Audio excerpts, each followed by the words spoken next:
Alright, today we're going to be changing out the transmission fluid and filter for the Stagea.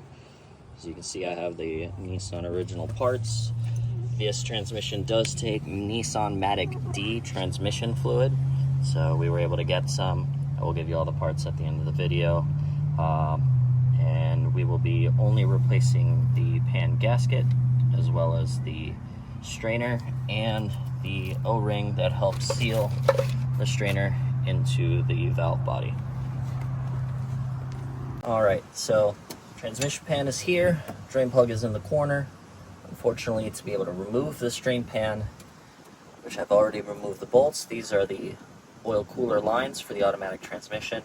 This line does not want to bend forward. I do not want to force it. It is connected directly to the transmission on both sides, so I don't want to bend that, cause a leak or anything. Now, to actually remove the pan and get the bolts back here, you are going to have to drop the cross member. So I have a jack just lightly holding the weight of the transmission right now, and you'll remove these 4 bolts, as well as 2 here and 2 here. Now that we removed all the bolts, this last one is coming down. As you can see, there is this piece here, and then this metal piece, which belongs in here with the bushing. So now that the cross member is out of the way, we have clear access to the rear bolts, and then the next step is to drain the transmission out. So I will be draining the transmission in just one moment. This was a 19 millimeter, break it free.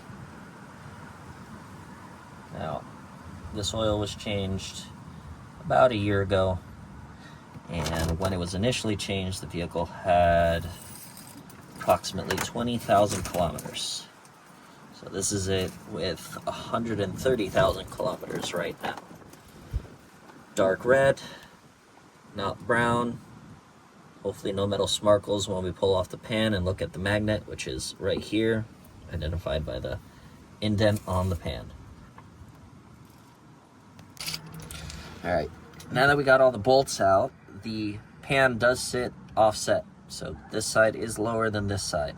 So when you initially bring it down, you might want to be a little bit careful, because there will be remaining fluid inside, as you can see. Not me just moving that.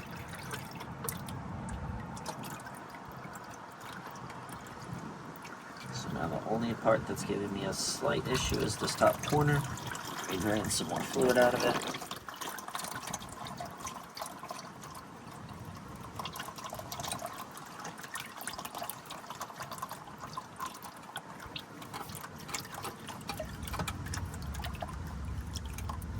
Alright, so that should give me enough wiggle room here.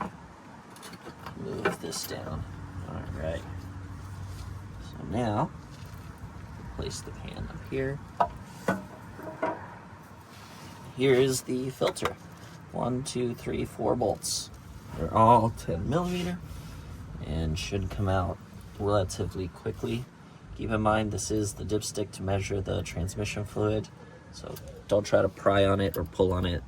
This you'll break it and then you won't get a proper measurement. There are other filters inside of this transmission between solenoids. However, for those, you do have to disassemble the valve body. And when you disassemble it, you have to make sure that any check balls are placed immediately back into their same position, as well as a brand new gasket for between the valve body. So that is a more in-depth procedure. As this vehicle transmission is not slipping or not causing any issues, all I'm doing is the main strainer, which, looking through it, has very minimal debris, if at all any. The magnet inside of the pan, which is right up here, does have a slight bit of buildup, but considering the vehicle has over 130,000 kilometers and it's only this, and the metal is not in the liquid or mixed in, I'm not overly concerned about that. However, I still will be cleaning that off.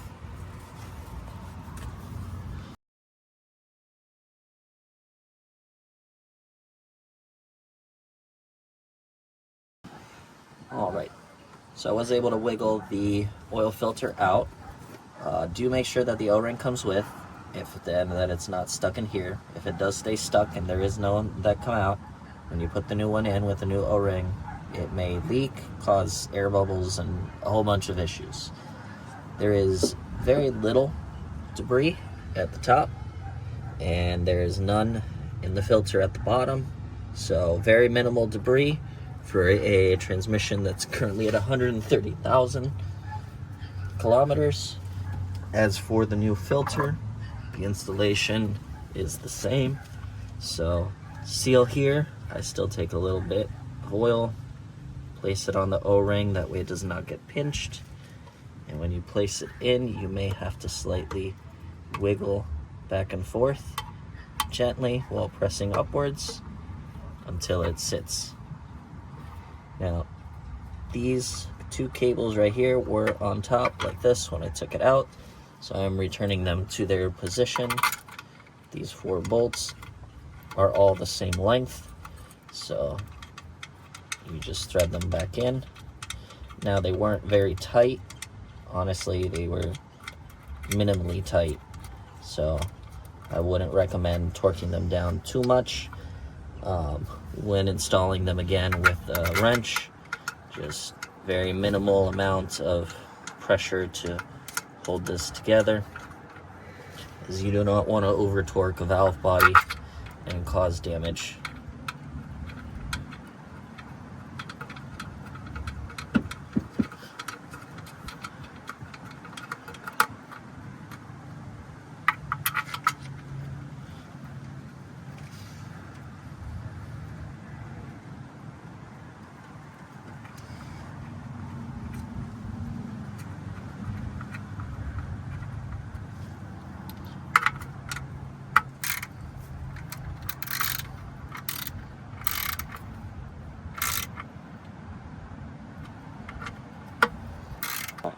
As you can see, we have the pan out now from under the vehicle. There is the magnet. You can see some debris on it. There are no large chunks, and wiping across it, there's no silver particles anywhere else other than at the magnet and the immediate area. So I will be cleaning off the magnet. The magnet can be removed, but you do have to pull quite difficultly. So don't be afraid to give it a tug. This is what the oil looks like now that it has been drained from the vehicle. As you can see, it marks 4 quarts on the fill, which I have 4 quarts of Nissan Matic D transmission fluid, which we'll be using to fill up the transmission. Alright, so we now have the magnet cleaned up, everything's cleaned up. The old gasket, unfortunately, after 30 years, is no longer with us. This is the brand new OEM gasket. Please do make sure that the holes do line up. If you try to kind of mush it in there, it won't work. So now it's time to put the pan back in and fill the transmission with fluid. Alright, so unfortunately it started to rain yesterday. I had to quickly put everything together and seal it so humidity did not get inside of the transmission from it raining. So quick way to explain what I did to get everything together.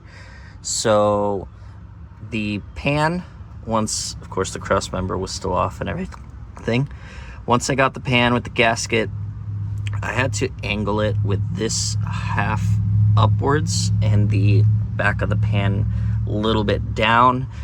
This pipe, as you can see, runs almost flush with this, so it gave me a little bit of trouble, but I was able to get the edge in and actually slide it in. Once it did, it sat down nicely. Only thing is you will have to pay very close attention and make sure that the gasket is not covering the holes for your bolts. Do take very good care to make sure that the pan gasket is aligned correctly. You don't want to break it, punch a hole through it, or do any damage to the gasket, because then it will end up leaking on you, unfortunately. Once I put the bolts in, I put this bolt here, the first bolt up on this side right here. I put the corner one here, and then this one right here. So that helped me line up the pan gasket and the pan to its proper position.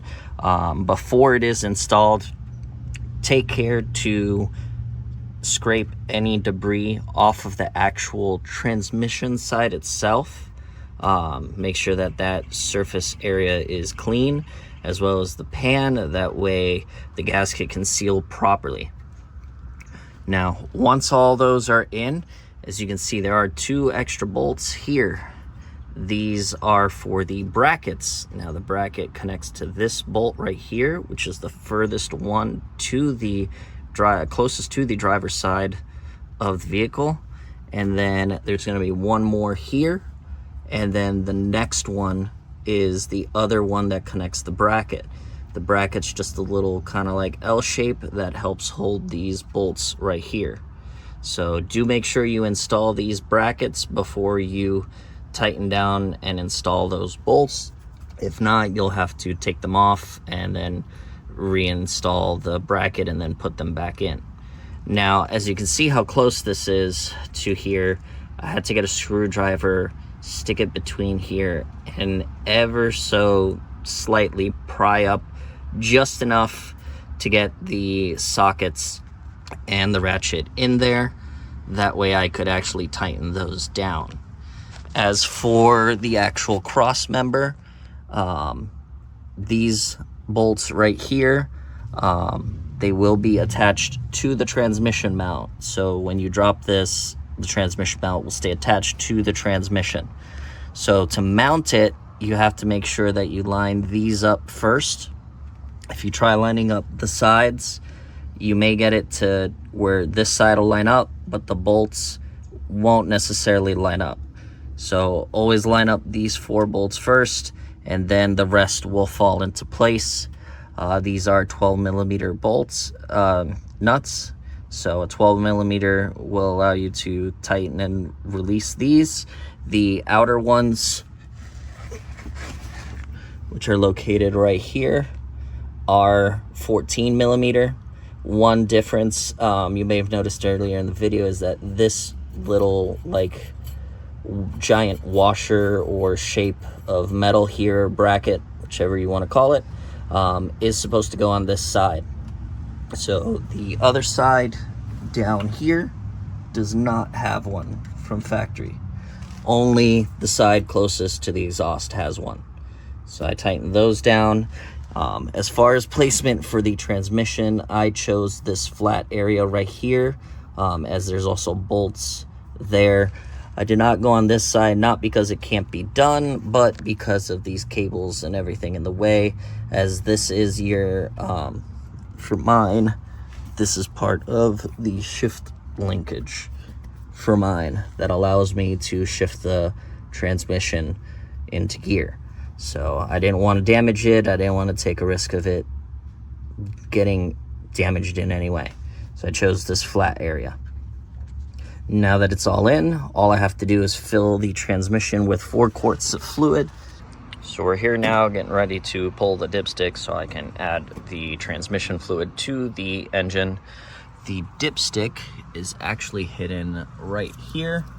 It is behind the idle air control towards the back firewall, just in front of the coolant hoses. So you should be able to remove the dipstick and place it to the side. And with a funnel, you will now have to place a funnel in the pipe, which is right there, as you can see, pretty close to the wiring. All right, so I ran into a little issue on my Stagea, unfortunately. I don't have one of those transmission funnels. And unfortunately, my local auto parts store also does not have any available. So I kind of had to put a smaller little funnel in there, which now I will use this larger funnel from above to guide the fluid into that one. Only thing is because that funnel is smaller, I will unfortunately have to make sure that I don't overflow too much fluid in it as I fill the transmission. All right, so this is the Matic D OEM spec transmission fluid from Nissan. My local Nissan did not have this, so I ended up ordering it from Z1. Not all that expensive. I would believe it was like $9 or $10 a quart at the time I purchased it. So this is what we'll be using. I have a total of 4 here. And once again, for my contraption that I had to make it work, I will now be filling the transmission up.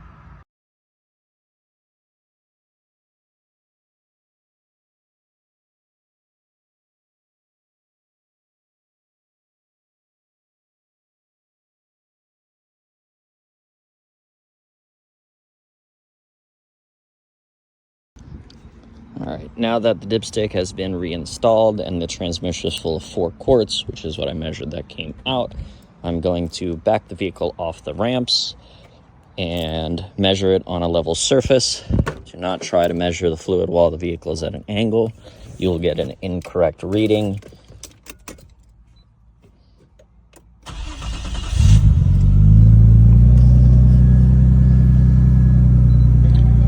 Also, do give it some time to actually pump the fluid throughout the transmission. You don't just want to start, throw it into gear, as there still may be air pockets and you may get a violent engagement as the air bleeds out and then the hydraulic fluid then enters the system. So let's go ahead and back it down.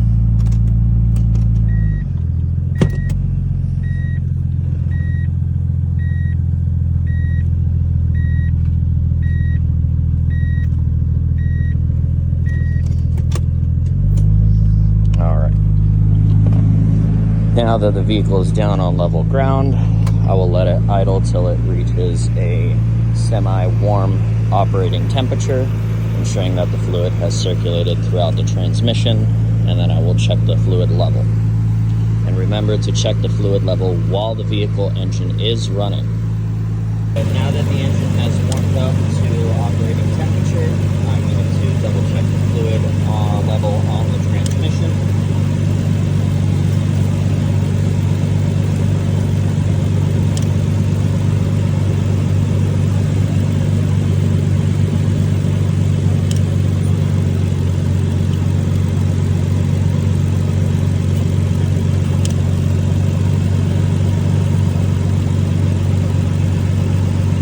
As you can see, it is directly at the full level, so no more fluid needs to be added to my transmission. It is properly filled.